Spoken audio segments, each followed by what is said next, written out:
Un risque de rupture d'approvisionnement en bois de construction est à craindre selon les marchands de bois de la capitale. Une situation qui, selon leur explication, est liée à la grève entamée actuellement par les agents forestiers. En effet, depuis le début de la grève des forestiers depuis vendredi, l'octroi de tout type d'autorisation d'exploitation de bois a été suspendu dans tout Madagascar. Mamtina Djembloul, Arfid Rakutmanal.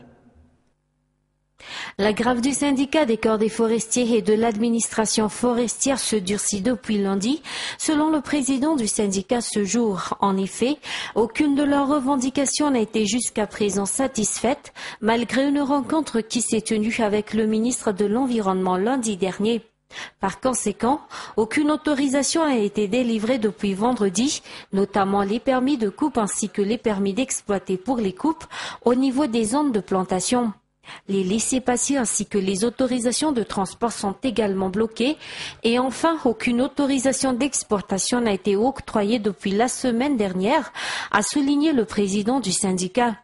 Une stratégie qui consiste à faire pression sur les différents responsables à se pencher sur leur cas. Ainsi, la suspension de l'octroi de tout type d'autorisation sera maintenue jusqu'à nouvel ordre.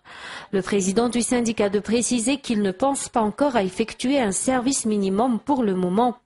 Le syndicat des corps des forestiers de reconnaître les difficultés engendrées par leur décision avec un besoin annuel de la population de 22 millions de mètres cubes de bois, dont 20 millions de mètres cubes de bois de chauffe et de charbon. Mais le syndicat a précisé n'apercevoir aucune volonté de résoudre leurs revendications du côté des responsables du ministère.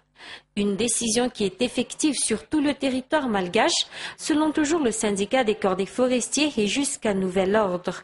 Notons que le syndicat des corps des forestiers revendique l'abrogation de tous les actes réglementaires pris par le ministère depuis ces derniers temps, notamment l'arrêté autorisant le déblocage de 500 containers au bord de Mahadang et le règlement des salaires des EC.